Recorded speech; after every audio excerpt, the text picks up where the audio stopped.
냄새나는 음식물 치워요. 여긴 공수부대라고요. 할아버지가 손주를 만나러 왔다가 도시락을 발로 차였습니다. 노인이 코트를 벗는 순간 부대 전체가 얼어붙었습니다. 별 3개, 이 부대를 창설한 전설이 모욕당한 것이었죠. 그날 숨겨진 비리와 은폐된 사고들이 수면 위로 떠오르기 시작했습니다. 이야기 시작하기 전 무료 버튼인 구독과 좋아요 꼭 부탁드립니다. 알림 설정도 해두시면 새 영상이 올라올 때마다 제일 먼저 시청하실 수 있습니다. 여러분은 지금 무엇을 하며 어디 지역에서 듣고 있나요? 운동을 하시면서, 휴식을 하시면서, 지역 이름이나 장소를 댓글로 남겨주시면 감사한 마음으로 반갑게 인사드리겠습니다. 새벽 6시 경북 예천 일대에는 가을 끝자락의 안개가 낮게 깔려 있었습니다.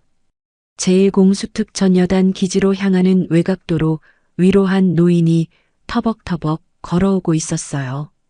78살의 김태원은 낡은 트렌치코트 깃을 높이 세우고 있었는데 코트 안쪽 주머니에는 달아 해진 손수건이 접혀 있었고 가슴팍에 단추 하나는 바느질로 간신히 붙어 있어 걸음마다 덜렁거렸습니다.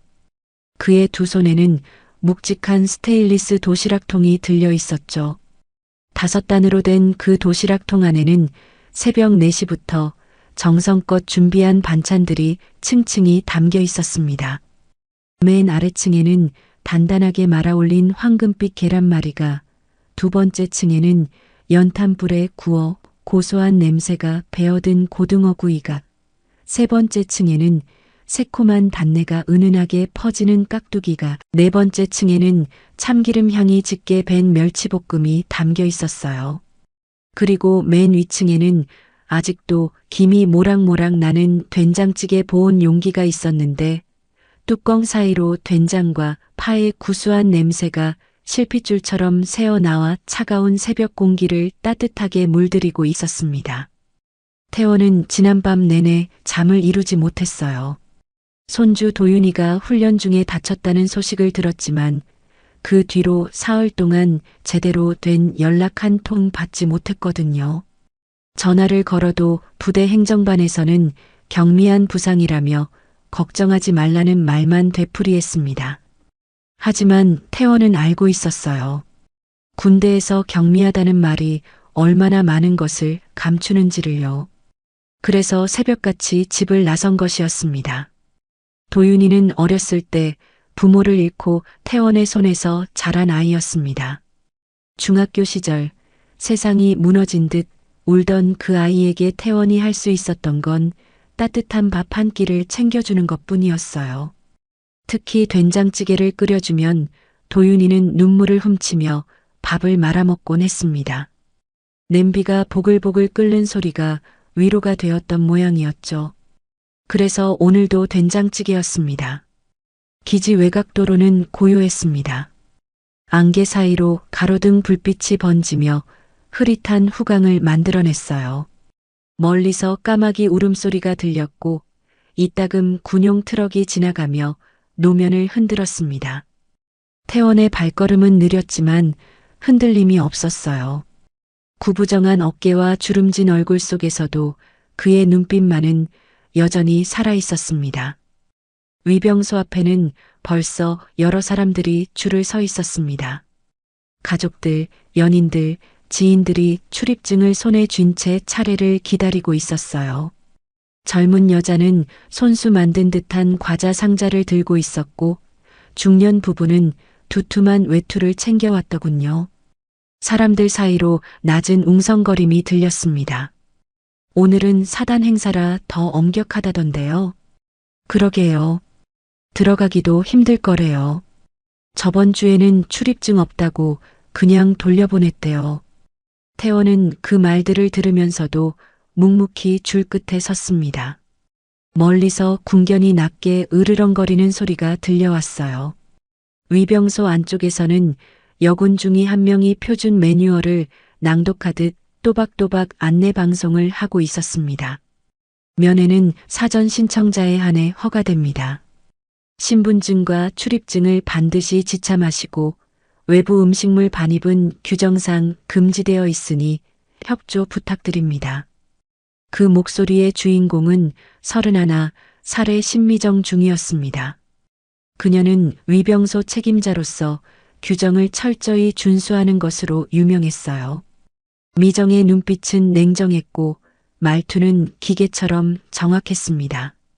그녀의 책상 위에는 규정집이 놓여 있었고 체크리스트에는 빨간 도장이 빼곡히 찍혀 있었어요.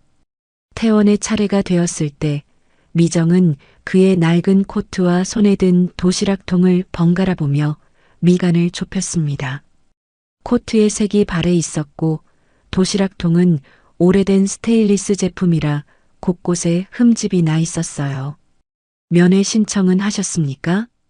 태원은 조심스럽게 대답했어요. 손주가 훈련 중에 다쳤다고 들어서요. 그래서 된장찌개를 좋아하길래 이렇게.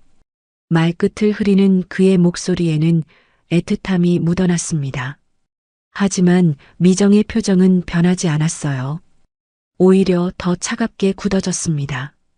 규정상 면회는 사전 신청자의 하나입니다. 그리고 외부 음식물 반입은 절대 불가능합니다. 위생 문제가 있거든요.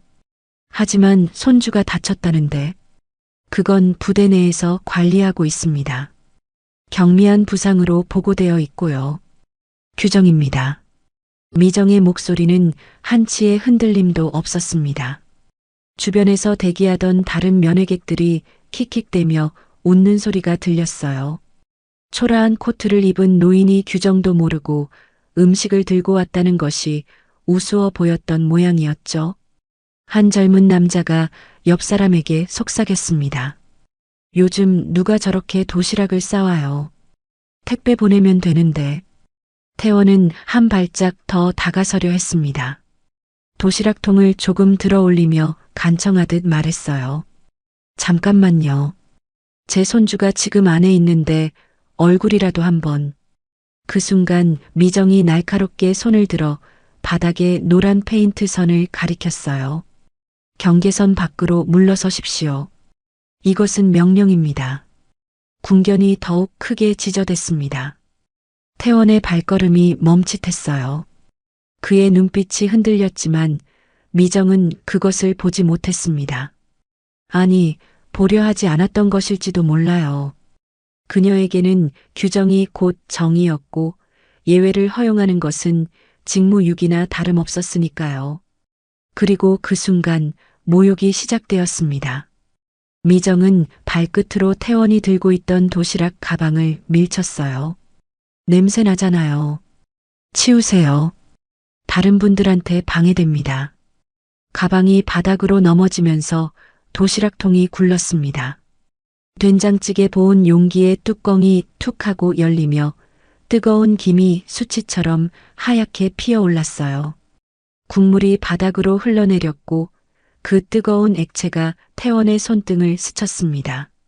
손등이 순식간에 벌겋게 달아올랐지만 태원은 신음 하나 내지 않았어요. 다만 손가락이 미세하게 떨렸을 뿐입니다. 면회소 유리창 너머에서는 22의 공수부대 이병 김도윤이 그 장면을 지켜보고 있었습니다. 할아버지였어요. 그 자랑스럽고 든든했던 할아버지가 지금 저렇게 무릎을 꿇고 바닥에 국물을 닦아내고 있었습니다. 도윤은 손등으로 눈두덩을 훔쳤어요. 입술만 달싹거렸지만 아무 소리도 나오지 않았습니다. 옆에 서 있던 선임이 눈치를 주며 작게 말했습니다. 가만히 있어. 괜히 나섰다간 너만 손해야. 도윤은 주먹을 꽉 쥐었습니다. 손톱이 손바닥에 파고들 정도로 힘을 주었지만 결국 아무것도 하지 못했어요. 태원은 묵묵히 주머니에서 손수건을 꺼내 바닥에 흘러나온 된장 국물을 닦아냈습니다. 그 손수건에는 오래전 적색실로 수놓인 공수 휘장 조각이 비스듬히 박혀 있었어요. 세월에 바래긴 했지만 여전히 선명한 자국이었습니다. 하지만 아무도 그것을 눈여겨보지 않았죠. 손수건이 뜨거운 국물을 빨아들이면서 공수 휘장이 젖어들었습니다. 마침 군 버스 한 대가 위병소를 지나가며 바람을 일으켰습니다. 바람이 태원의 트렌치 코트를 후려쳤고 코트 끝단의 해진 부분과 실밥이 펄럭였어요. 그의 어깨가 더욱 왜소해 보였습니다. 78해를 살아온 한 사람의 존엄이 그렇게 바닥에 스며들고 있었어요. 태원은 천천히 도시락통을 주워 다시 가방에 담았습니다. 뚜껑을 닫고 각 층을 가지런히 정리했어요. 계란말이는 한쪽이 으스러져 있었고 고등어구이는 기름이 새어나왔습니다. 그래도 태원은 정성스럽게 다시 쌓아 올렸어요. 그리고는 아무 말 없이 일어섰습니다. 손등의 화상은 쓰라렸지만 그의 얼굴에는 분노도 원망도 드러나지 않았어요. 다만 그 눈빛만은 여전히 흔들리지 않았습니다. 그는 도시락통을 두 손으로 곧게 세워 잡고 침묵으로 경계선 바깥에 멈춰 섰습니다. 더 이상 들어가려 하지 않았어요. 더 이상 말하려 하지도 않았습니다. 그저 그곳에 서 있을 뿐이었죠. 마치 무언가를 기다리는 것처럼, 아니 무언가를 증명하려는 것처럼. 주변의 면회객들은 이제 그를 보지 않았습니다. 지나간 해프닝쯤으로 여기며 각자의 차례를 기다렸어요. 미정은 다음 면회객을 확인하며 서류에 도장을 찍었습니다. 모든 것이 규정대로 진행되고 있었죠. 그녀의 손놀림은 기계적이었고 표정에는 아무런 변화도 없었습니다. 하지만 유리창 너머의 도윤만은 여전히 할아버지를 바라보고 있었습니다. 그 구부정한 어깨와 낡은 도시락통과 화상 입은 손등을 보며 가슴 한구석이 무너져 내리는 것을 느꼈어요. 이것이 옳은 일인가? 이것이 군인이 지켜야 할 규정인가? 그런 질문들이 머릿속을 맴돌았지만 그는 아직 신병이었고 아무것도 할 수 없었습니다. 태원은 그렇게 한참을 서 있었습니다. 안개가 조금씩 걷히고 아침 햇살이 기지 안으로 스며들기 시작했어요.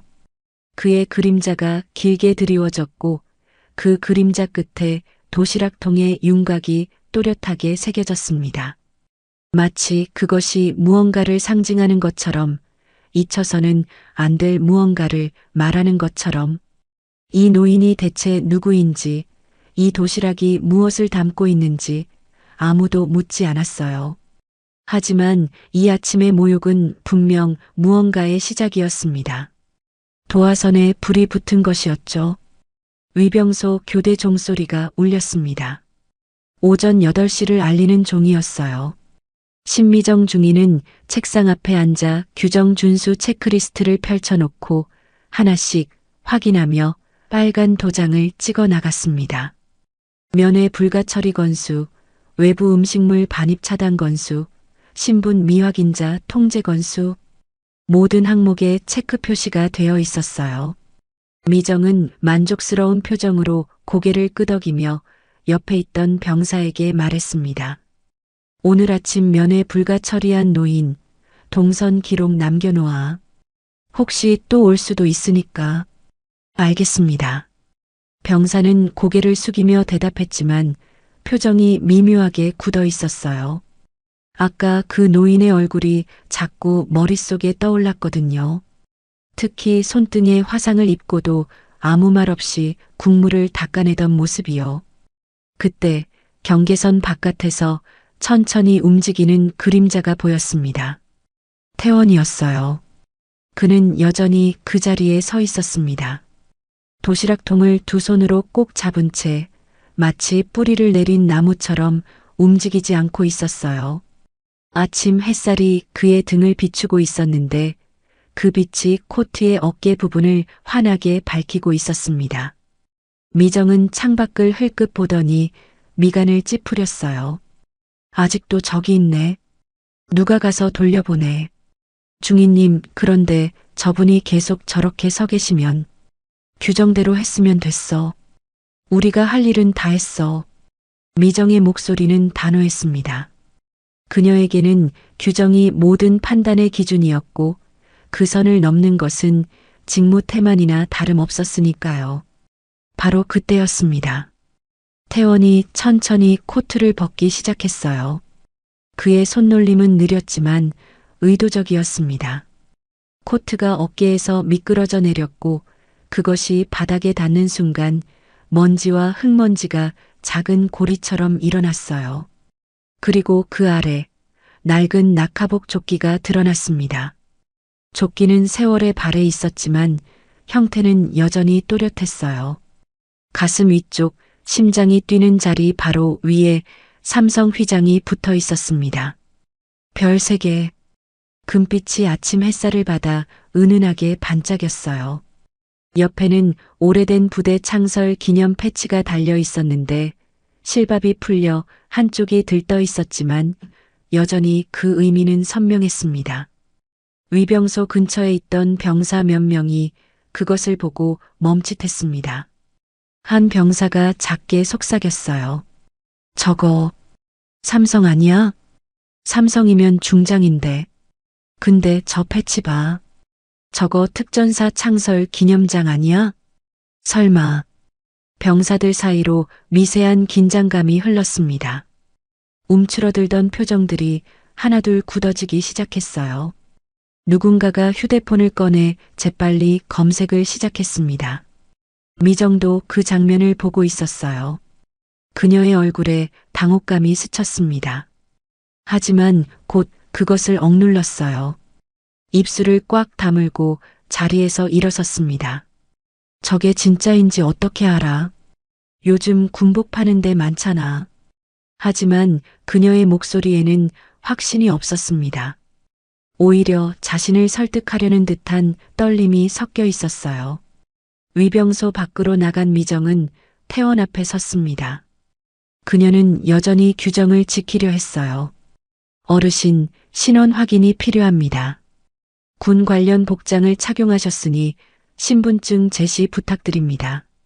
태원은 천천히 고개를 들어 미정을 바라보았습니다. 그의 눈빛은 차갑지도 따뜻하지도 않았어요. 다만 고요했습니다. 오랜 세월 수많은 일들을 겪어온 사람만이 가질 수 있는 그런 깊은 고요함이었죠. 신분증은 필요 없네. 내가 누군지는 곧 알게 될 거야. 태원의 목소리는 낮았지만 무게가 있었습니다. 명령하는 것도 간청하는 것도 아닌 단순한 사실의 진술이었어요. 미정은 그 말에 뭔가 찜찜한 기분을 느꼈습니다. 하지만 물러설 수 없었어요. 규정대로 하겠습니다. 신분 확인이 안 되시면 출입은 불가능합니다. 그때 한 사람이 다가왔습니다. 29살의 정밀한 군의관 중이었어요. 미라는 의무대에서 근무하는 군의관으로 부대 내에서도 원칙을 지키되 사람을 먼저 생각하는 것으로 알려진 인물이었습니다. 그녀는 멀리서 태원의 모습을 보고 급히 달려온 것이었어요. 미라는 태원 앞에 서더니 바른 자세로 경례를 올렸습니다. 그녀의 손이 미세하게 떨렸어요. 선배님, 이렇게 뵙게 될 줄은 몰랐습니다. 미정의 얼굴에 당황스러움이 번졌습니다. 중이 아는 분이십니까? 미라는 미정을 돌아보며 조심스럽게 말했어요. 저희 아버지가 늘 말씀하셨습니다. 특전사 창설 때 그 도시락 이야기를요. 초대 특수전 사령관님께서 훈련장에서 부상당한 병사에게 직접 도시락을 나눠주셨다는. 미정의 얼굴이 창백해졌습니다. 초대 특수전 사령관. 그 말의 무게가 그녀의 가슴을 짓눌렀어요. 그녀가 아침에 발로 차버린 것이 단순한 도시락이 아니었다는 것을, 그것이 한 사람의 역사이자 정성이었다는 것을 이제야 깨달은 것이었습니다. 그럼 저분이. 미라는 고개를 끄덕였어요. 네. 김태원 예비역 중장님이십니다. 그 순간 위병소 주변이 술렁이기 시작했습니다. 병사들이 하나둘 모여들었고 누군가는 황급히 상급부대에 보고를 올리기 시작했어요. 통제실 모니터에는 면회 불가 노인과 음식물 반입이라는 표시가 여전히 떠 있었지만 이제 그것은 단순한 기록이 아니었습니다. 미정은 입술을 깨물었어요. 자신이 한 일이 머릿속을 스쳐 지나갔습니다. 규정을 내세워 노인을 막았던 것, 도시락을 발로 찼던 것, 냄새 난다며 치우라고 했던 것. 그 모든 것이 이제 무거운 돌덩이처럼 그녀의 가슴을 짓눌렀어요. 하지만 그녀는 여전히 물러서지 않았습니다. 아니, 물러설 수 없었어요. 자신이 틀렸다는 것을 인정하는 순간 그동안 지켜온 모든 것이 무너질 것만 같았으니까요. 그래도 규정은 규정입니다. 사전 신청 없이는 면회가 불가능합니다. 미란이 놀란 표정으로 미정을 바라보았습니다. 중이님, 지금 무슨... 저는 사적 친분을 배제하겠습니다. 규정대로 진행하겠습니다. 미정의 목소리는 날카로웠습니다. 하지만 그 날카로움 뒤에는 두려움이 숨어 있었어요. 자신이 저지른 실수를 마주하고 싶지 않은 그런 두려움이었습니다. 태원은 조용히 그 모습을 지켜보았습니다. 그리고 나지막이 말했어요. 군은 규정으로 움직이지만 사람으로 버티는 거야. 규정이 사람을 지키지 못한다면 그건 규정이 아니라 족쇄일 뿐이지. 그 말이 떨어지자 주변이 조용해졌습니다. 근처에 있던 병사 하나가 자기도 모르게 자세를 바로 했어요. 멀리서 지켜보던 부사관 하나는 고개를 숙였습니다. 바로 그때 통제실에서 급보가 들어왔습니다. 작전 참모 강진호 중령에게 상황이 보고된 것이었어요. 42의 강진호는 작전과에서 실무를 총괄하는 인물로 부대 내에서 일어나는 크고 작은 사건들을 조용히 처리하는 것으로 유명했습니다. 강진호는 보고를 받고 즉시 지시를 내렸어요. 불필요한 혼선을 만들지 마. 매뉴얼대로 처리해. 면회 불가 유지. 통제실 병사가 조심스럽게 물었습니다. 하지만 중령님, 저분이 초대 사령관님이시라는데. 그래서 뭐? 규정은 규정이야. 예외를 만들면 앞으로 어떻게 통제하겠어? 조용히 처리하라고.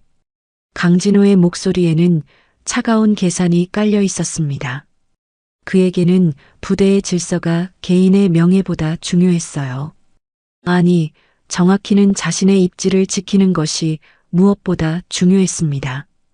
통제실 병사는 수화기를 내려놓으며 한숨을 쉬었어요. 그의 손이 휴대용 메모장으로 향했습니다. 거기에 작게 초대 사령관이라고 적었는데 글씨가 떨리고 있었어요. 도덕적 양심과 명령 사이에서 흔들리는 마음이 그대로 드러나 있었습니다. 미정은 다시 위병소로 돌아갔습니다. 하지만 그녀의 발걸음은 아까와 달리 무거웠어요. 태원의 말이 자꾸 귓가에 맴돌았습니다. 규정이 사람을 지키지 못한다면 족쇄일 뿐이라는 그 말이요. 미라는 태원 앞에 조용히 다가가 연고 하나를 꺼냈습니다. 그리고 태원의 손등에 묻은 화상 부위를 살펴보았어요. 선배님, 이거라도 바르시죠. 태원은 고개를 저었습니다. 괜찮네. 이보다 더한 상처도 많이 입었어. 하지만 자네 아버지가 누구지? 미라는 잠시 망설이다가 대답했어요. 정철민입니다. 선배님과 함께 훈련소에서. 태원의 눈빛이 잠깐 부드러워졌습니다. 철민이 딸이었구나. 그 친구가 딸 자랑 많이 했었지. 미란의 눈가가 촉촉해졌어요. 아버지는 몇 년 전에 돌아가셨습니다. 생전에 늘 태원 이야기를 했었죠. 진짜 군인이란 어떤 사람인지, 어떻게 부하를 대해야 하는지를 몸소 보여준 분이라고요. 아버지가 늘 말씀하셨습니다. 선배님처럼 살고 싶다고. 태원은 조용히 미란의 손등에 연고를 발라주었습니다. 이렇게 끝나지 않을 걸세.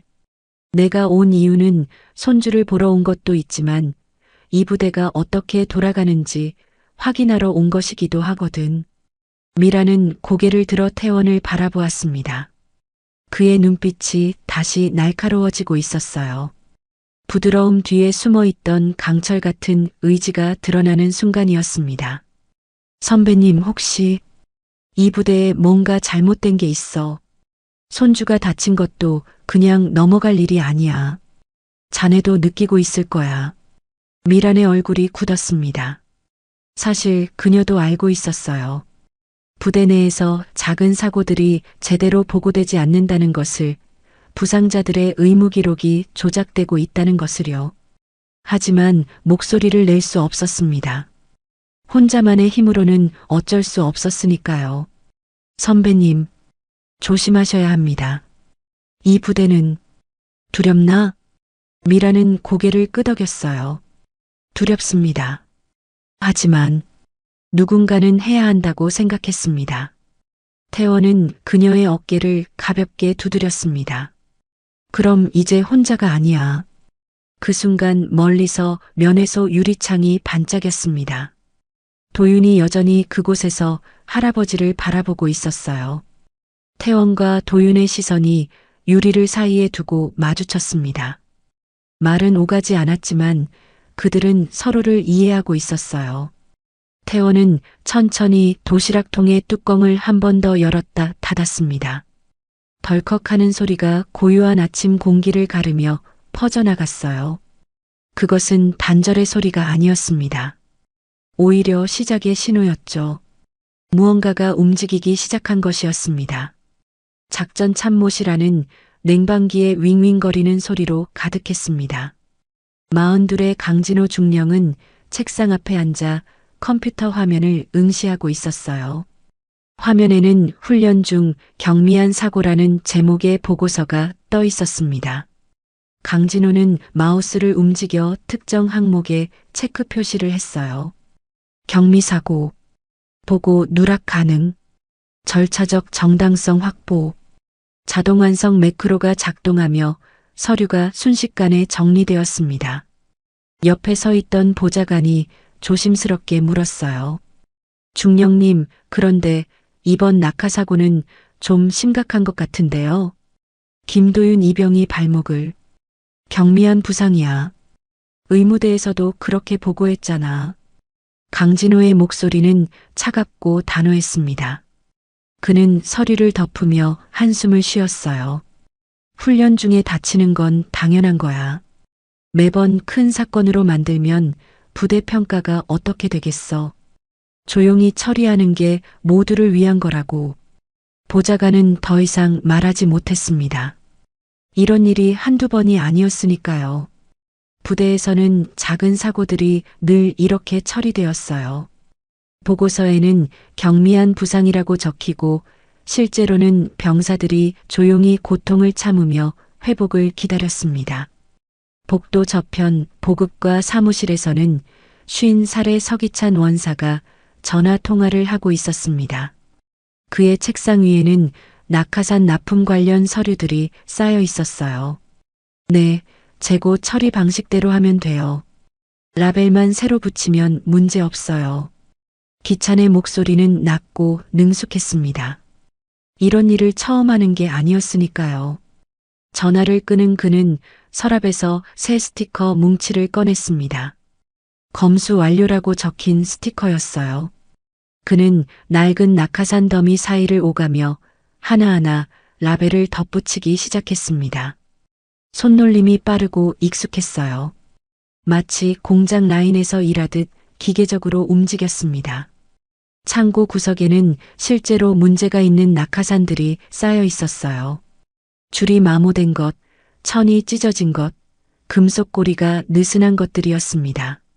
하지만 그것들도 곧 재활용될 예정이었어요. 새 라벨을 붙이고 서류상으로는 검수를 통과한 것으로 처리되면 그만이었으니까요. 기차는 작업을 끝내고 손을 털었습니다. 그의 얼굴에는 아무런 죄책감도 보이지 않았어요. 오히려 일을 잘 처리했다는 만족감마저 어려 있었습니다. 그에게는 이것이 그저 일상적인 업무일 뿐이었으니까요. 그 시각 생활관에서는 병사들의 낮은 소곤거림이 이어지고 있었습니다. 저녁 점호를 마친 뒤였어요. 불이 꺼진 침상 사이로 몇몇 병사들이 모여 앉아 있었습니다. 너도 들었지? 김도윤 선임 낙하 사고 난 거. 응. 근데 중대장님이 경미한 부상이래. 경미하긴. 발목인대 나갔는데. 내가 봤거든. 퉁퉁 부어 있더라. 그래도 어쩌겠어. 보고하면 우리까지 훈련 못 나가잖아. 맞아. 그리고 말 꺼내면 찍히잖아. 조용히 있는 게 상책이야. 병사들의 대화는 체념으로 가득했습니다. 이런 일이 반복되면서 그들은 목소리를 내는 것을 포기한 상태였어요. 사고가 나도 조용히 넘어가고 맞아도 그냥 버티는 것이 이 부대의 불문율이 되어 있었습니다. 가혹행위가 소셜 규범처럼 굳어진 풍경이었죠. 한 병사가 작게 한숨을 쉬었어요. 내 친구는 지난달에 턱이 나갔는데 보고서에는 미끄러졌다고 썼대. 누가 때린 건데? 쉿. 조용히 해. 들리면 우리도 곤란해져. 침묵이 생활관을 지배했습니다.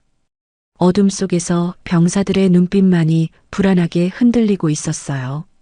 의무대에서는 정밀한 중위가 의료 기록을 검토하고 있었습니다. 최근 3개월간의 부상자 명단이었어요. 미라는 화면을 스크롤하며 하나씩 확인했습니다. 그런데 이상한 점이 보였어요. 부상자들의 회복 기간이 비현실적으로 짧게 기입되어 있었습니다. 발목 인대 손상인데 사흘 만에 복귀, 갈비뼈 골절인데 일주일 만에 훈련 재개, 손목 염자인데 이틀 만에 정상 근무. 의학적으로 말이 안 되는 수치들이었어요. 미라는 손가락으로 관자놀이를 짚으며 깊은 한숨을 쉬었습니다. 이게 대체... 그녀는 파일 몇 개를 복사해 별도로 저장했어요.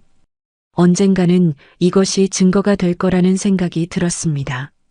하지만 혼자서는 어쩔 수 없었어요.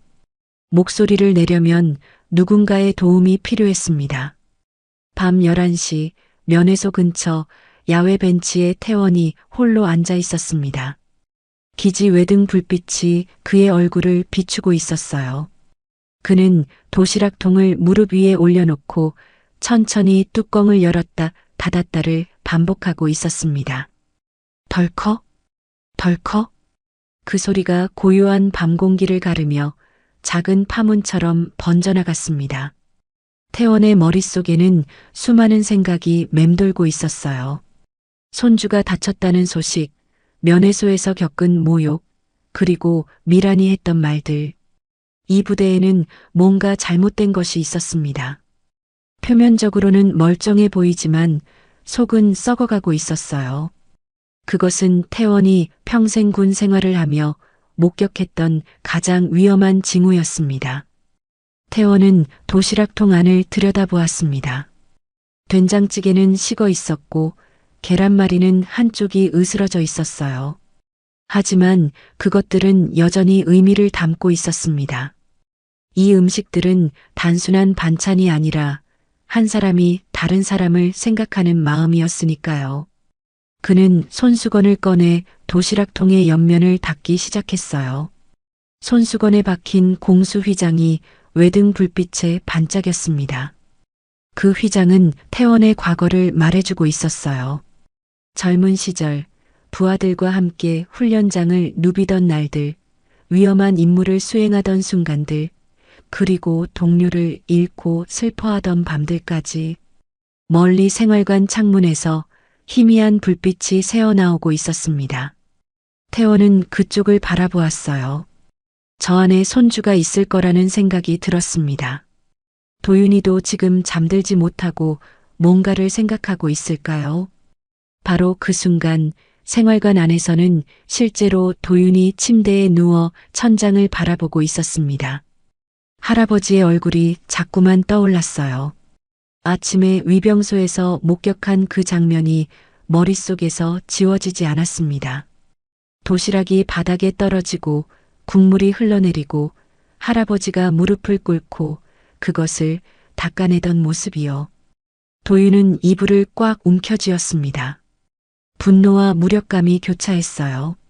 자신이 뭔가를 해야 한다는 생각이 들었지만 무엇을 어떻게 해야 할지 알 수 없었습니다. 그는 신병이었고 이 부대의 시스템 안에서는 가장 약한 존재였으니까요. 고발하면 내 동기들이 다칠 수도 있어. 도윤은 작게 중얼거렸어요. 하지만 동시에 할아버지의 목소리가 떠올랐습니다. 침묵은 누군가를 더 아프게 한다는 그 말이요. 도윤은 주먹을 쥐었다 폈다를 반복했습니다. 손바닥에 땀이 배어 나왔어요. 다음 날 아침 태원은 다시 면회소 앞에 나타났습니다. 이번에는 도시락통을 들고 있지 않았어요. 대신 간단한 가방 하나만 메고 있었습니다. 그의 표정은 전날보다 더 단단해 보였어요. 미정은 태원을 보고 당황스러운 표정을 지었습니다. 하지만 그녀는 여전히 규정을 지키려 했어요. 어르신, 어제 말씀드렸다시피 면회하러 온 게 아니야. 태원의 목소리는 낮고 분명했습니다. 감찰 조사를 요청하러 왔어. 이 부대의 훈련 안전 관리와 사고 보고 체계를 점검해야겠어. 미정의 얼굴이 창백해졌습니다. 감찰 조사. 그 말은 곧 모든 것이 드러난다는 뜻이었어요. 그녀가 규정을 방패 삼아 가려놓았던 것들이 햇빛 아래로 나오게 될 거라는 의미였습니다. 그건 정식 절차를 거쳐야. 물론 정식으로 하지. 나도 군인이었으니까. 하지만 이번에는 예외 없이 끝까지 갈 거야. 태원의 눈빛이 차갑게 빛났습니다. 그것은 더 이상 물러서지 않겠다는 결의였어요. 미정은 그 눈빛을 마주하고는 고개를 돌렸습니다. 처음으로 자신이 무엇을 했는지, 그것이 얼마나 큰 파장을 일으킬지 깨닫기 시작한 순간이었어요. 통제실에서는 이 상황이 실시간으로 보고되고 있었습니다. 강진호에게, 기찬에게, 그리고 더 위에 누군가에게까지 부대 내부의 긴장감이 점점 높아지고 있었어요. 태원은 면회소 입구에서 벤치로 돌아갔습니다. 그리고 다시 앉아 기다리기 시작했어요. 기다림은 이제 저항의 한 형태가 되어 있었습니다. 그는 도시락통 뚜껑을 한 번 더 열었다 닫았어요. 덜컥? 그 소리가 경고처럼 울려 퍼졌습니다. 밤이 되면서 기지 전체에 묘한 긴장감이 감돌기 시작했습니다. 병사들은 수군거렸고 간부들은 회의를 열었어요. 그리고 누군가는 서류를 숨기기 시작했습니다. 침묵의 카르텔에 균열이 생기고 있었어요. 작지만 분명한 균열이었습니다. 감찰 조사 요청이 공식적으로 접수된 지 이틀이 지났습니다. 부대 내부에는 묘한 긴장감이 흐르고 있었어요. 병사들은 평소보다 말수가 줄었고 간부들은 서류를 정리하느라 분주했습니다. 하지만 표면적으로는 모든 것이 정상적으로 돌아가는 것처럼 보였어요. 그날 밤 11시 부대 내부망 익명 제보 창구에 첫 메시지가 올라왔습니다. 제목은 간단했어요. 낙하 훈련 장비 문제. 내용은 더욱 간결했습니다. 낙하 훈련 때 줄이 끊어져요. 재활용 같아요. 메시지 하단에는 흐릿한 사진 2장이 첨부되어 있었어요. 하나는 마모된 낙하산 줄의 클로즈업이었고 다른 하나는 창고 한 구석에 쌓인 낙하산 더미였습니다. 사진 품질이 좋지 않았지만 그것만으로도 충분히 의미가 전달되었죠. 익명 제보 시스템을 관리하는 행정병은 그 메시지를 보고 손이 떨렸습니다. 이런 제보는 처음이 아니었지만 감찰 조사가 진행 중인 시점에 올라온 것은 의미가 달랐어요.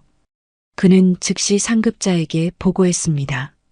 생활관 뒷문 근처 흡연 구역으로 지정된 곳에서는 2명의 병사가 담배 연기 사이로 낮은 목소리로 대화하고 있었습니다. 그들은 주변을 경계하며 조심스럽게 말을 이어갔어요. 너 들었어? 누가 익명으로 제보했대.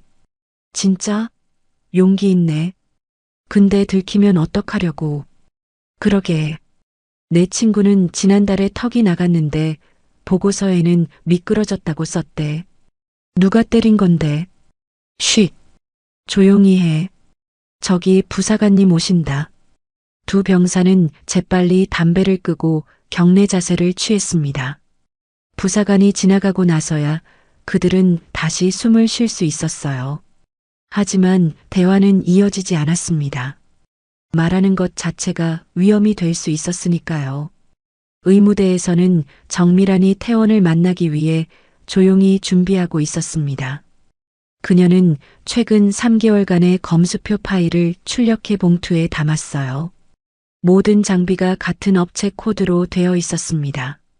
거기에 수술 대기자, 명단과 실제 장비 사용 기록을 비교한 표도 함께 넣었어요. 두 자료는 명백히 상충되고 있었습니다. 미라는 봉투를 가방 깊숙이 넣으며 주변을 살폈습니다. 아무도 보지 않았어요. 하지만 가슴은 두근거렸습니다. 이것은 단순한 자료 전달이 아니었어요. 내부 고발이었고 동료들을 배신하는 일처럼 느껴지기도 했습니다. 손이 떨렸지만 미라는 가방을 꽉 움켜쥐었어요. 아버지라면 어떻게 하셨을까? 미라는 작게 중얼거렸습니다. 돌아가신 아버지 정철민은 늘 말했어요. 군인은 명령에 복종하지만 양심에는 더 복종해야 한다고. 그 말이 지금 미란을 움직이게 하는 힘이었습니다. 저녁 8시 미라는 기지 외곽의 작은 카페에서 태원을 만났습니다. 민간인 출입이 가능한 곳이었어요. 태원은 창가 자리에 앉아 있었는데 여전히 낡은 트렌치 코트를 입고 있었습니다. 그의 옆에는 도시락통이 놓여 있었어요. 미라는 자리에 앉으며 봉투를 건넸습니다. 선배님, 이거 조심스럽지만 보셔야 할 것 같습니다. 태원은 봉투를 열어 서류들을 천천히 살펴보았습니다. 그의 눈빛이 점점 날카로워졌어요. 검수표를 보던 그는 특정 업체 코드를 손가락으로 짚었습니다. 이 업체 계속 반복되네. 네. 지난 6개월 동안 모든 납품이 여기서 이루어졌습니다. 근데 이상한 건 수술 대기자 명단이에요. 미라는 다른 서류를 펼쳐 보였습니다. 낙하 훈련 후 부상자가 이렇게 많은데 공식 보고서에는 경미한 사고로만 처리되어 있어요. 회복 기간도 비정상적으로 짧고요. 태원은 서류를 가만히 응시했습니다. 숫자들이 말하고 있었어요. 이것은 단순한 실수나 착오가 아니었습니다. 조직적인 은폐였고 누군가는 이것으로 이득을 보고 있었어요. 고맙네. 이 자료면 충분해. 선배님 조심하셔야 합니다. 이 부대는 생각보다 깊이 얽혀 있어요. 태원은 고개를 끄덕였습니다. 그도 알고 있었어요. 이런 일은 한두 사람의 문제가 아니었습니다. 여러 단계에 걸쳐 승인되고 묵인되고 은폐되는 시스템이 작동하고 있었죠. 그날 밤 생활관에서는 또 다른 움직임이 있었습니다. 도윤의 침상 옆으로 한 병사가 조용히 다가왔어요. 그는 주변을 살피더니 작은 USB를 도윤의 손에 쥐어주었습니다. 선임, 이게 뭔데? 무기고 카메라 백업이에요. 혹시 도움이 될지 몰라서요. 도윤은 USB를 손바닥에 쥐고 그 병사를 바라보았습니다. 어둠 속에서도 그의 표정이 보였어요. 두려움과 결의가 섞인 얼굴이었습니다. 너 왜 이걸 나한테? 선임 할아버지가 면회 오셨을 때 봤어요. 도시락 들고 오신 거, 그리고 발로 차인 거도요.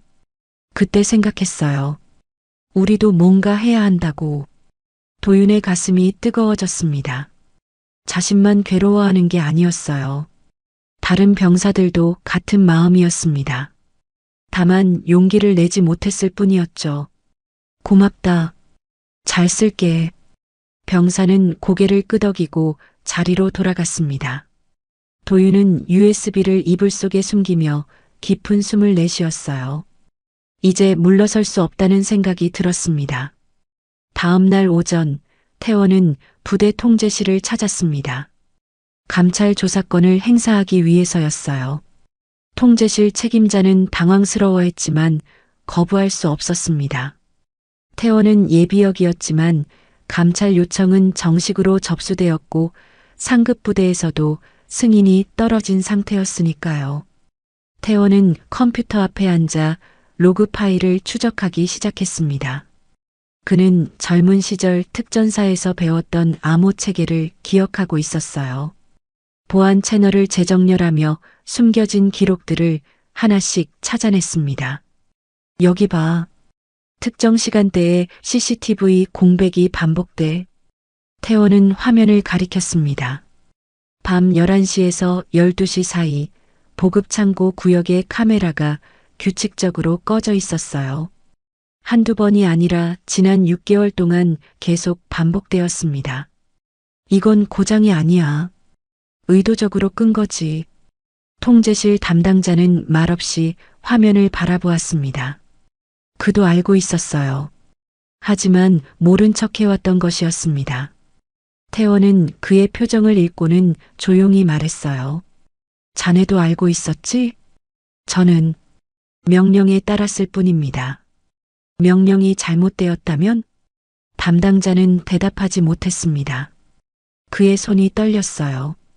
양심과 의무 사이에서 갈등하고 있었습니다. 오후 3시 태원은 도윤을 만났습니다. 면회가 아니라 참고인 조사 형식이었어요. 작은 회의실에 둘만 남겨졌습니다. 할아버지와 손주가 마주 앉았어요. 할아버지.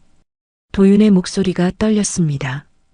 태원은 손주의 얼굴을 천천히 살폈어요.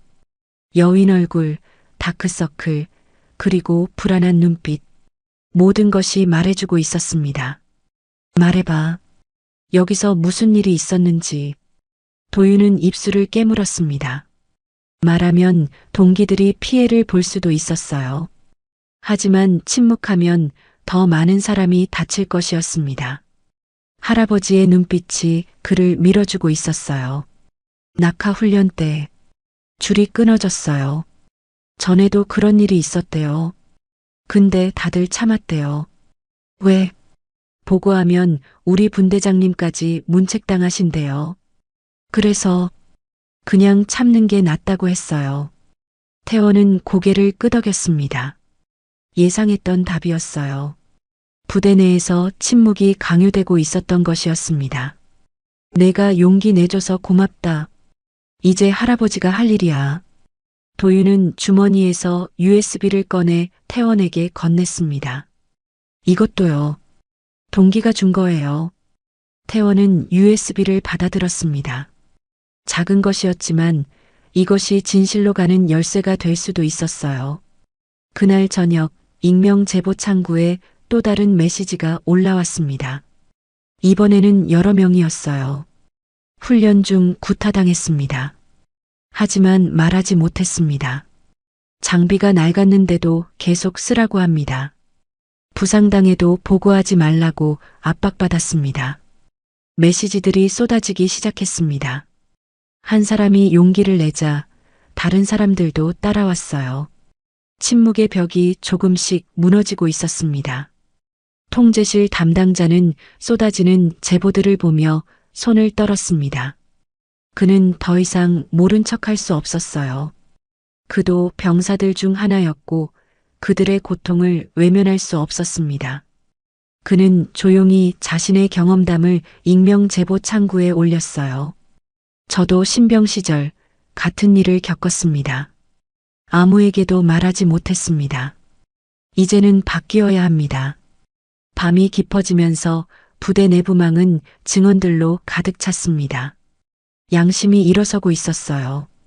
오랫동안 억눌려 있던 목소리들이 하나둘 터져 나오고 있었습니다. 이것은 더 이상 막을 수 없는 흐름이 되어가고 있었어요. 감찰 조사가 시작된 지 사흘째 되는 날 아침, 인터넷 포털 사이트 메인 화면에 자극적인 기사 하나가 떠올랐습니다. 제목은 이랬어요. 은퇴장성, 손자 면회 불발의 기지소동. 기사 내용은 태원을 마치 사적 감정으로 부대를 뒤흔드는 노인처럼 묘사하고 있었습니다. 면회 거부당한 것에 앙심을 품고 감찰 조사를 요청했다는 식이었죠. 기사 하단에는 댓글들이 빠르게 달리고 있었어요. 군대는 규정이 중요한데 왜 예외를 바라느냐는 내용, 요즘 노인들은 특권의식이 있다는 비난, 손자 면회 못 보게 한 게 뭐가 문제냐는 반응들이었습니다. 여론이 태원에게 불리하게 돌아가고 있었어요. 태원은 카페에서 그 기사를 보고 있었습니다. 그의 표정은 평온했어요. 오히려 예상했다는 듯한 눈빛이었습니다. 오랜 군 생활을 하며 그는 알고 있었어요. 진실이 드러나기 시작하면 그것을 막으려는 힘도 강해진다는 것을요. 할아버지, 이거. 도윤이 휴대폰을 들고 다가왔습니다. 그도 그 기사를 본 모양이었어요. 얼굴이 창백했습니다. 기사 봤어. 걱정하지 마. 하지만 사람들이 할아버지를. 진실은 결국 드러나게 되어 있어. 지금은 참을 때야. 태원의 목소리는 차분했습니다. 하지만 그의 손은 도시락통 뚜껑을 꽉 쥐고 있었어요. 손등의 핏줄이 푸르게 드러났습니다. 분노를 억누르고 있다는 증거였죠. 그날 오후 지휘부에서는 긴급 회의가 열렸습니다. 42의 강진호 중령은 회의실 한가운데 서서 프레젠테이션 화면을 가리키고 있었어요. 화면에는 부대 평가 점수와 훈련 실적 그래프가 떠 있었습니다. 보시다시피 이번 사태로 인해 부대 이미지에 타격이 있습니다. 언론 대응을 강화하고 외부 출입을 통제해야 합니다. 회의실에 앉은 간부들은 고개를 끄덕였어요. 하지만 몇몇은 불편한 표를 감추지 못했습니다. 뭔가 잘못되어 가고 있다는 것을 느끼고 있었죠. 강진호는 계속 말을 이어갔습니다. 김태원 예비역 중장에게 공개 사과문을 작성해 전달하겠습니다. 면회 불가 처리에 대해 유감을 표하고 이것으로 사건을 종결하겠습니다. 하지만 중령님, 감찰 조사는 이미 시작되었는데 젊은 대위 한 명이 조심스럽게 말했습니다. 강진호는 그를 날카롭게 쳐다보았어요. 조사는 조사대로 진행되겠지. 하지만 우리는 우리 할 일을 해야 해. 부대 명예를 지키는 게 우선이야. 대위는 더 이상 말하지 못했습니다. 회의실에 무거운 침묵이 흘렀어요. 회의가 끝나고 강진호는 자신의 사무실로 돌아왔습니다. 그리고 즉시 전화를 걸었어요. 상대는 53세 오상혁 준장이었습니다. 국방부 실무관으로 있는 그는 특전사 납품 관련 업무를 총괄하고 있었어요. 준장님, 상황이 좀 복잡해지고 있습니다. 알고 있네. 뉴스 봤어. 그 노인네가 생각보다 집요하군. 어떻게 하면 좋겠습니까? 오상혁의 목소리가 차갑게 가라앉았습니다. 조용히 넘어가야 해. 창설자라도 예외는 없어. 규정대로 처리했으면 문제 없어. 언론 프레임을 잘 잡아. 사적 보복으로 몰아가는 거야. 알겠습니다. 강진호는 전화를 끊고 창밖을 바라보았습니다. 그의 얼굴에는 불안감이 어려 있었어요. 하지만 물러설 수 없었습니다.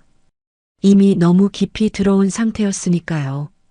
그날 저녁 태원에게 부대 측에서 공문 하나가 전달되었습니다. 기지 외부 출입 요청이라는 제목이었어요. 내용은 정중했지만 의도는 명확했습니다. 감찰 조사에 협조하는 것은 감사하지만 이제 공식 절차에 맡기고 외부에서 기다려달라는 것이었죠. 태원은 공문을 천천히 읽었습니다. 그리고 조용히 접어서 가방에 넣었어요. 나를 내보내려는 거군. 정미란이 옆에서 걱정스러운 표정으로 말했습니다. 선배님, 이러면 안 됩니다. 선배님이 나가시면 조사가 흐지부지 될 수 있어요. 알아. 하지만 정면으로 맞서면 오히려 역효과야. 다른 방법을 찾아야 해. 태원의 눈빛이 깊어졌습니다. 그는 오랜 경험으로 알고 있었어요. 힘으로만 밀어붙이면 상대방도 더 강하게 저항한다는 것을요. 지금 필요한 것은 결정적인 증거였습니다. 미란 중위, 헌병대와 연결할 수 있나? 네, 가능합니다. 하지만 증거가 더 필요해. CCTV 백업만으로는 부족해. 실물을 찾아야 해. 미라는 태원의 의도를 이해했습니다. 보급 창고에 숨겨진 실제 장부와 불량 낙하산을 찾아내야 한다는 것이었어요. 위험합니다. 들키면. 그래서 혼자 가는 거야. 자네는 밖에서 지원만 해주면 돼. 태원의 목소리는 단호했습니다. 미라는 더 이상 말리지 못했어요. 그 눈빛 속에는 흔들리지 않는 결의가 담겨 있었으니까요. 밤 11시 태원은 도윤을 만났습니다. 작은 회의실이었어요. 둘만의 대화였습니다. 도윤아, 할아버지가 부탁 하나 할게. 말씀하세요. 창고 열쇠 구할 수 있겠니? 도윤의 얼굴이 굳었습니다. 보급 창고 열쇠는 원사와 보급 담당자만 가지고 있었어요. 하지만 행정반에 예비키가 보관되어 있다는 것을 도윤은 알고 있었습니다. 할아버지, 그건 너무 위험해요. 불법 침입이. 증거를 찾아야 해. 그래야 내 동기들도 앞으로 올 후배들도 안전할 수 있어. 도윤은 할아버지의 손을 바라보았습니다. 그 손은 주름투성이었지만 여전히 강했어요. 평생 동료들을 지켜온 손이었습니다. 알겠습니다. 제가 구해볼게요. 고맙다. 하지만 내가 직접 나서지는 마. 혹시라도 문제가 생기면 할아버지 혼자 책임질게. 도윤의 눈시울이 붉어졌습니다. 할아버지는 여전히 자신을 지키려 하고 있었어요. 이틀 후 도윤은 행정반 당직 근무를 서는 선임에게 부탁했습니다. 그 선임은 이미 익명 제보를 올렸던 병사 중 하나였어요. 그는 도윤의 말을 듣고 잠시 망설이다가 고개를 끄덕였습니다. 1시간만 빌려줄게. 그 안에 돌려놔야 해. 고맙습니다. 도윤은 키카드를 받아 주머니에 넣었습니다. 손이 떨렸지만 결심은 흔들리지 않았어요.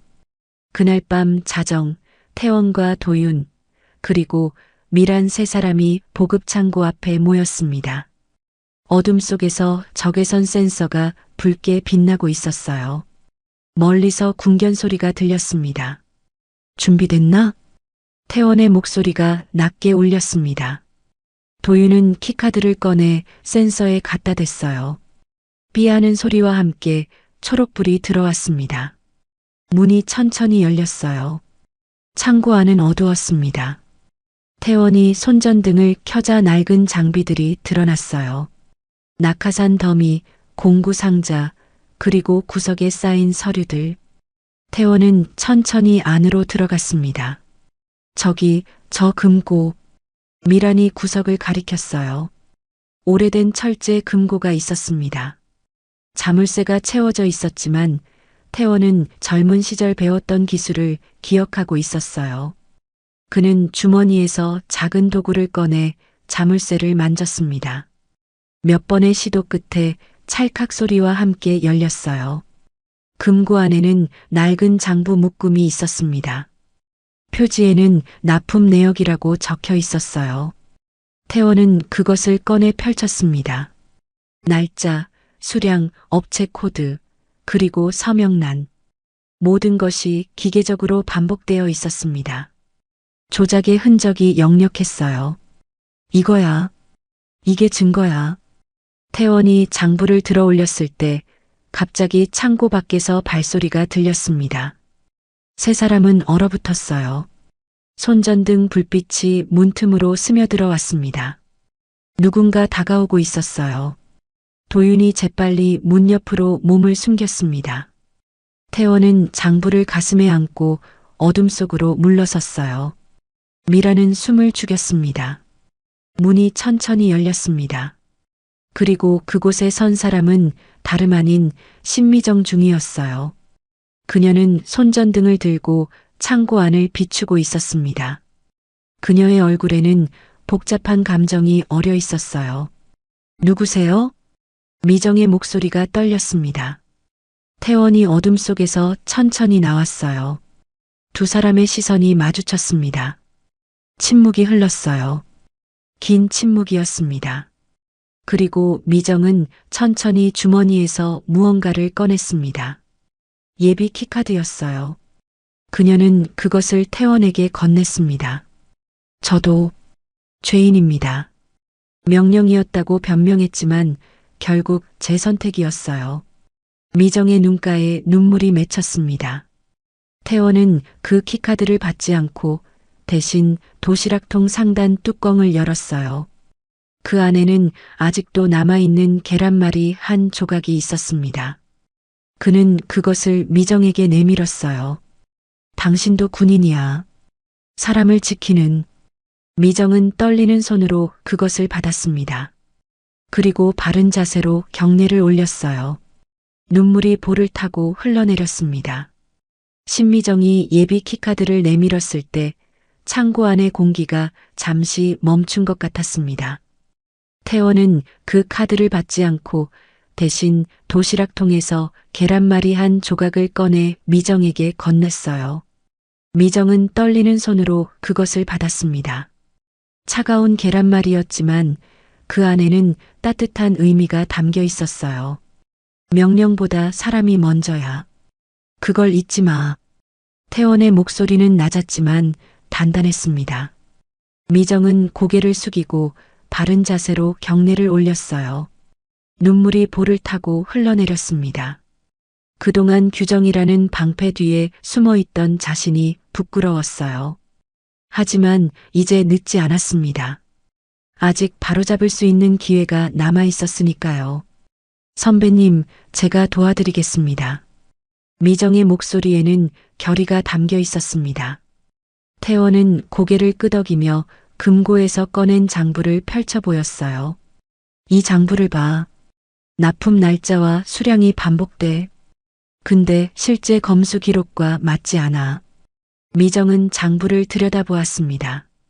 매달 같은 날짜에 같은 수량이 입고되어 있었어요. 하지만 서명란에는 서로 다른 사람들의 이름이 적혀 있었습니다. 마치 돌려가며 서명한 것처럼 보였죠. 이건 조작이 분명합니다. 그래. 그리고 여기 봐. 태원은 선반 사이를 가리켰습니다. 낙하산 더미가 쌓여 있었는데 천을 자세히 보니 마모된 흔적이 역력했어요. 일부는 실밥이 풀려 있었고 금속 고리는 녹이 슬어 있었습니다. 하지만 그 위에는 새 검수 스티커가 붙어 있었어요. 정밀한이 낙하산 하나를 집어들고 자세히 살펴보았습니다. 이건 최소 5년은 된 거예요. 줄 강도가 현저히 떨어져 있어요. 이걸로 훈련을 시켰단 말이지? 도윤의 목소리가 떨렸습니다. 자신도 동기들도 이런 장비로 하늘에서 뛰어내렸던 것이었어요. 생각만 해도 등골이 오싹했습니다. 태원은 선반 틈을 뒤지기 시작했습니다. 그리고 구석진 곳에서 USB 2개를 더 발견했어요. 하나에는 무기고 CCTV라고 적혀 있었고 다른 하나에는 출입 기록이라고 표시되어 있었습니다. 이것들을 확보해야 해. 이게 결정적인 증거가 될 거야. 바로 그때 창고 밖에서 경보음이 울리기 시작했습니다. 삐삐삐. 날카로운 소리가 밤 공기를 가르며 퍼져나갔어요. 누군가 센서를 작동시킨 것이었습니다. 들켰어요. 도윤이 창백한 얼굴로 말했습니다. 미정은 재빨리 상황을 판단했어요. 제가 시간을 벌게요. 선배님은 뒷문으로 나가세요. 하지만 지금은 증거가 중요합니다. 저는 괜찮아요. 미정은 손전등을 들고 창고 정문 쪽으로 향했습니다. 태원은 잠시 망설이다가 미랑과 도윤을 데리고 반대편 비상구로 움직였어요. 장부와 USB를 가방에 넣고 세 사람은 어둠 속으로 사라졌습니다. 미정이 정문을 열고 나가자 손전등 불빛 여러 개가 그녀를 비췄습니다. 헌병 서너 명이 다가오고 있었어요. 중위님, 무슨 일이십니까? 순찰 중이었어. 창고 쪽에서 이상한 소리가 들려서 확인하러 왔지. 미정의 목소리는 침착했습니다. 헌병들은 그녀의 계급장을 확인하고는 경례를 했어요. 안에 누가 있습니까? 아무도 없어. 내가 다 확인했어. 아마 바람에 문이 흔들린 것 같아. 헌병들은 서로 눈빛을 교환했습니다. 의심스러워 보였지만 상급자인 중위의 말을 함부로 의심할 수는 없었어요. 알겠습니다. 그럼 저희가 한 번 더 확인하겠습니다. 그래, 확인해봐. 난 순찰마저 돌아야 해. 미정은 태연하게 걸어 나왔습니다. 하지만 그녀의 등에는 식은땀이 흘러내리고 있었어요. 헌병들이 창고 안으로 들어가는 소리가 들렸습니다. 다행히 태원 일행은 이미 빠져나간 뒤였어요. 1시간 뒤 안전한 장소에 모인 네 사람은 확보한 증거들을 펼쳐놓았습니다. 장부, USB 3개, 그리고 미란이 미리 준비해둔 의료기록까지 모든 것이 한자리에 모였어요. 태원은 USB를 노트북에 연결했습니다. 첫 번째 USB에는 무기고 CCTV 영상이 담겨 있었어요. 밤 11시 보급창고 앞으로 트럭 한 대가 들어왔습니다. 트럭에서 내린 사람은 50살의 서기찬 원사였어요. 그는 주변을 살피더니 상자 몇 개를 창고 안으로 옮겼습니다. 저건 납품 기록에 없는 물자야. 태원이 화면을 가리켰습니다. 이어지는 장면에는 42의 강진호 중령이 나타났어요. 그는 기찬과 짧게 대화를 나눈 뒤 서류 봉투를 건넸습니다. 기찬은 그것을 받아 트럭에 실었어요.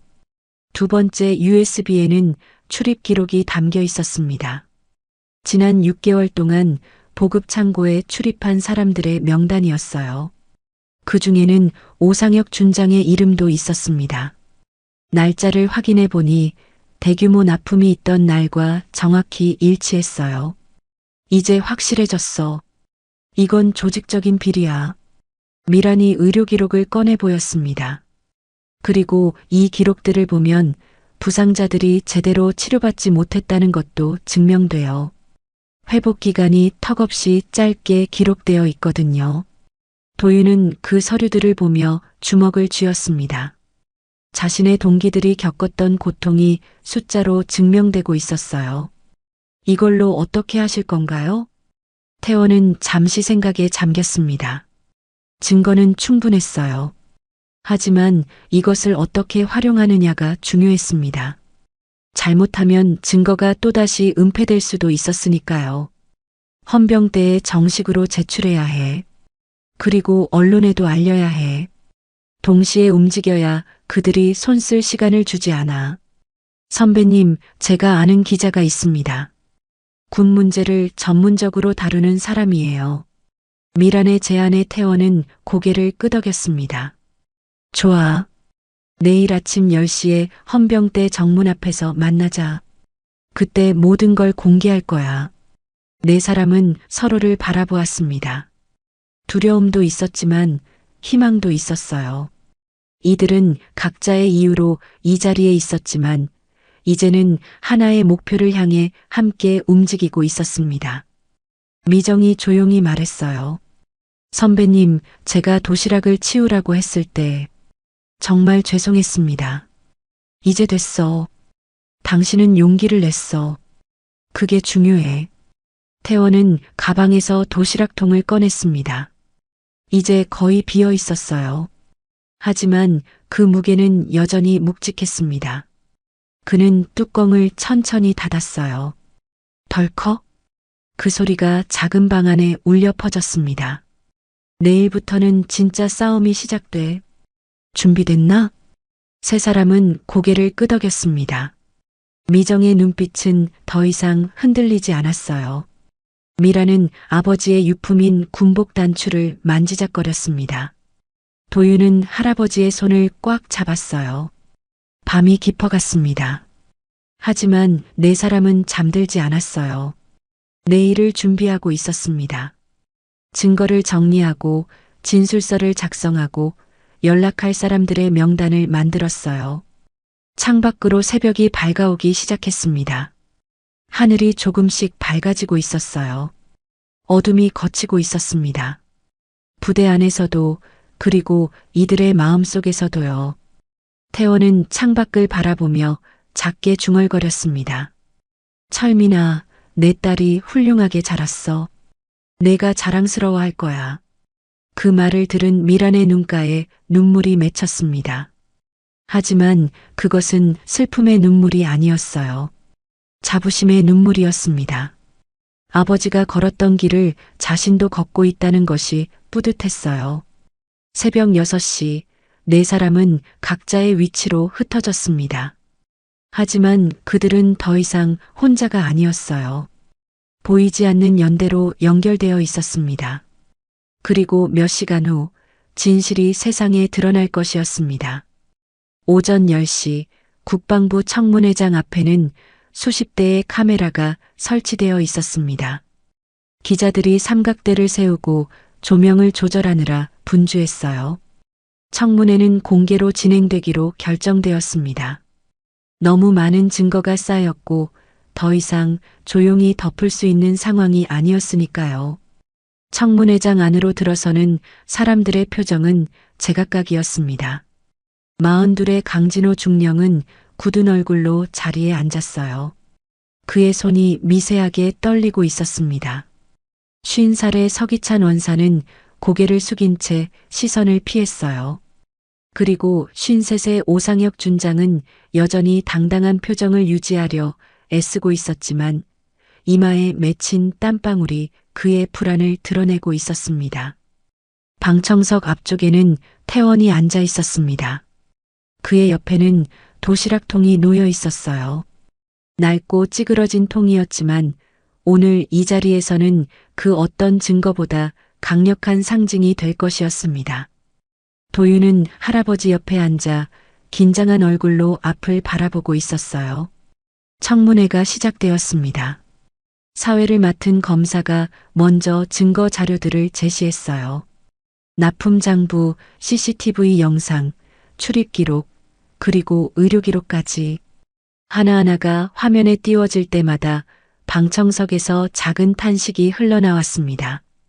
강진호가 먼저 증인석에 섰습니다. 그는 여전히 변명을 늘어놓았어요. 작전 효율을 위해 불가피한 선택이었습니다.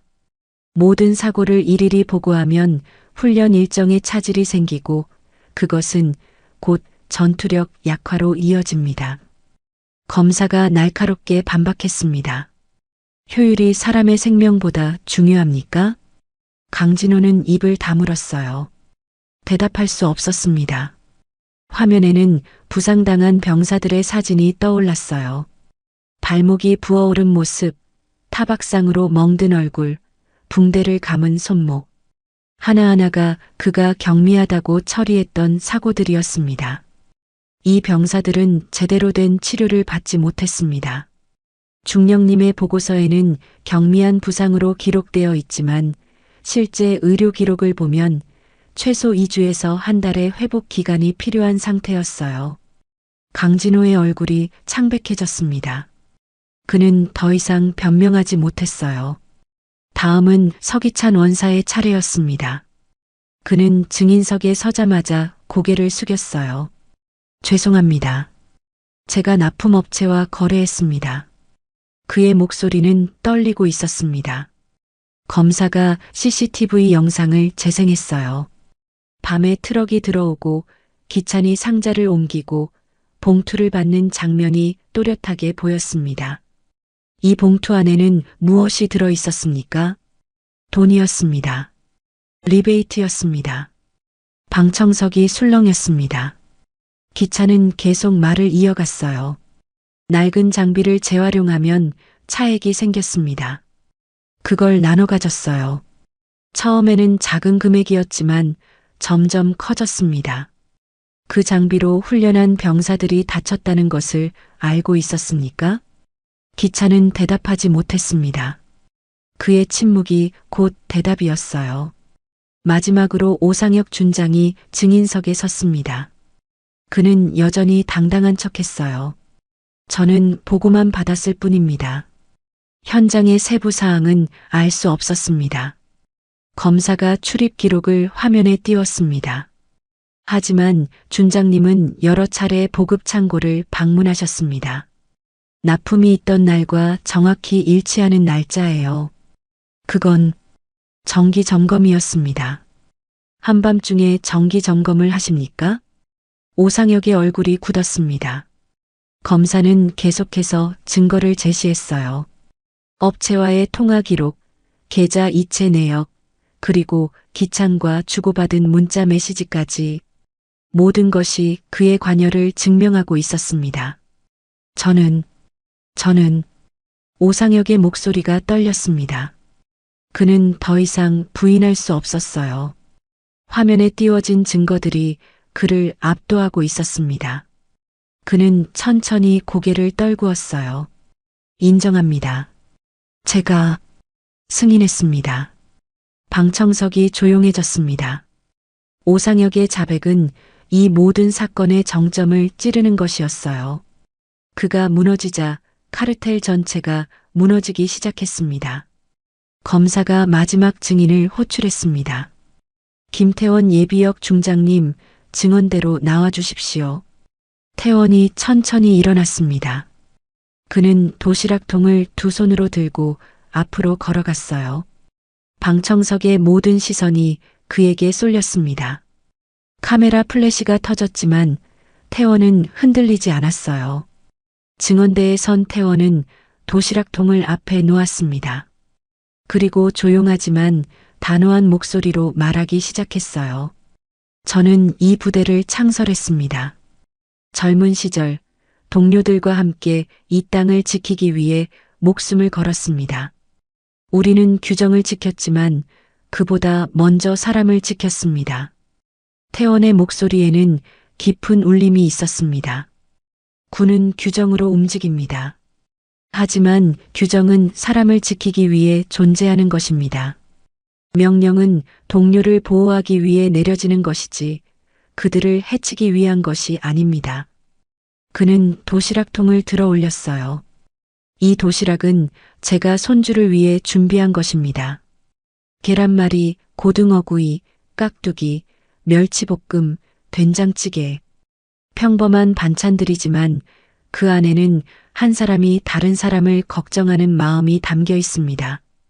청문회장이 침묵에 잠겼습니다.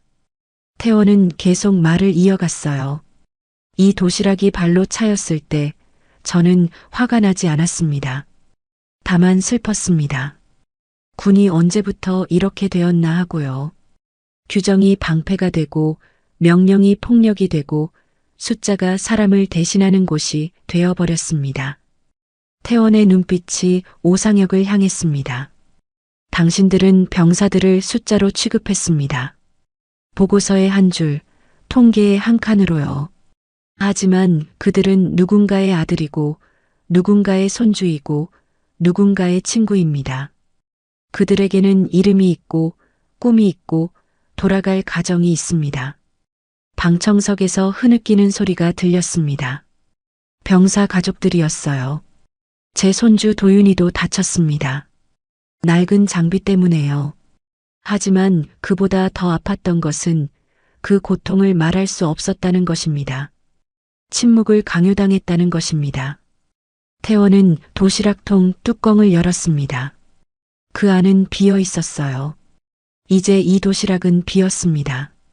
하지만 그 의미는 여전히 남아 있습니다. 우리는 서로를 지켜야 합니다. 그것이 군인의 의무이고 사람의 도리입니다. 청문회장에 박수가 터져 나왔습니다. 처음에는 한두 사람이었지만 곧 모든 사람이 일어나 박수를 쳤어요. 카메라가 그 장면을 담았고 생중계로 전국에 방송되었습니다. 오상혁은 고개를 숙였습니다. 강진호는 눈물을 흘렸어요. 기차는 두 손으로 얼굴을 가렸습니다. 그들은 자신들이 무엇을 잃었는지 이제야 깨달았어요. 명예도 계급도 아닌 사람으로서의 양심을요. 검사가 최종 판결을 내렸습니다. 오상혁 준장, 징역 5년. 강진호 중령, 파면 및 징역 3년. 서기찬 원사, 구속 및 징역 2년. 신미정 중위, 감봉 및 6개월 인권교육 이수 후 교관 전환. 미정은 판결을 들으며 눈물을 흘렸습니다. 하지만 그것은 후회의 눈물이 아니었어요. 다시 시작할 수 있다는 안도의 눈물이었습니다. 청문회가 끝나고 태원은 방청석으로 돌아왔습니다. 도윤이 할아버지를 껴안았어요. 할아버지, 감사합니다. 아니야. 우리 모두 함께한 거야. 미랑과 미정도 다가왔습니다. 네 사람은 서로를 바라보며 조용히 미소 지었어요. 그들은 각자의 자리에서 용기를 냈고 그 용기가 모여 진실을 드러냈습니다. 밖으로 나오자 햇살이 따뜻하게 내리쪼이고 있었어요.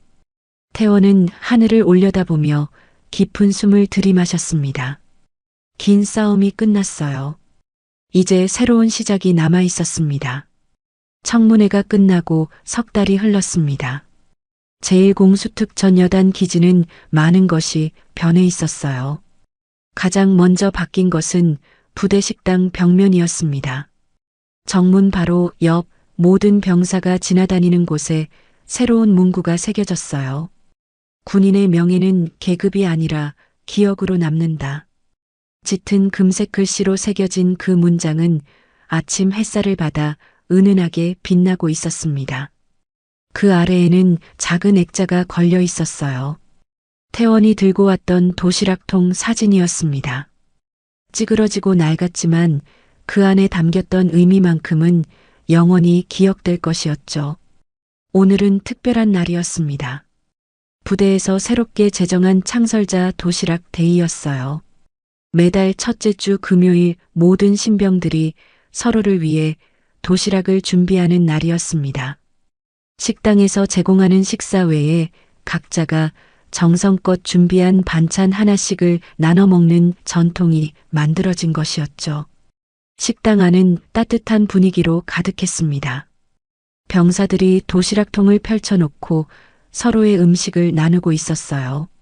한 병사는 어머니가 보내준 김치를, 다른 병사는 직접 만든 계란말이를, 또 다른 병사는 과일을 꺼내 놓았습니다.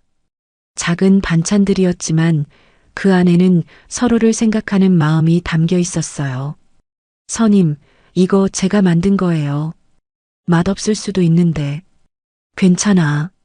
고마워. 나도 이거 먹어봐. 병사들의 대화는 자연스러웠고 표정은 밝았습니다. 예전처럼 위계로 짓눌린 분위기가 아니었어요. 서로를 동료로, 전우로 대하는 모습이었습니다. 식당 한쪽에서는 도윤이 신병들에게 낙하 장비 체크리스트를 가르치고 있었습니다. 그는 이제 인권교관으로 임명되어 후배들을 교육하고 있었어요. 장비 점검은 단순한 절차가 아니야. 이건 생명줄이야. 체크리스트의 각 항목은 너희 자신과 동료의 안전을 지키는 거야. 도윤은 낙하산줄 하나하나를 짚어가며 설명했습니다. 신병들은 진지한 표정으로 듣고 있었어요. 그들은 알고 있었습니다. 몇 달 전까지만 해도 이런 교육이 제대로 이루어지지 않았다는 것을요. 그리고 기억해. 만약 장비에 문제가 있으면 주저하지 말고 말해. 참는 게 용기가 아니야. 말하는 게 용기야. 도윤의 목소리에는 경험에서 우러나온 무게가 있었습니다.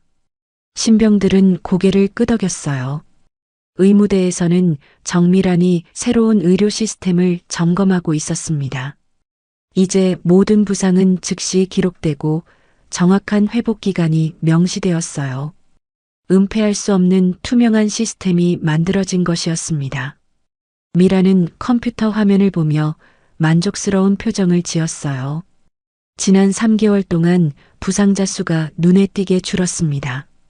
장비가 새 것으로 교체되고 안전 교육이 강화되면서 사고 자체가 감소한 것이었죠. 미란 중위님. 뒤를 돌아보니 신미정이 서 있었습니다. 그녀는 이제 인권교육교관으로 전환되어 새로운 역할을 맡고 있었어요. 처음에는 어색했지만 시간이 지나며 그녀는 자신의 자리를 찾아가고 있었습니다. 오늘 신병 교육 잘 끝났어요? 네. 아이들이 생각보다 잘 따라와줘요. 규정의 의미를 가르치는 게 생각보다 보람이 있더라고요. 미정의 얼굴에는 예전의 냉정함 대신 부드러움이 어려 있었습니다. 그녀는 더 이상 규정을 방패로 사용하지 않았어요. 대신 규정이 왜 필요한지, 그것이 누구를 지키기 위한 것인지를 가르치고 있었습니다. 미정중이 같이 점심 먹을래요?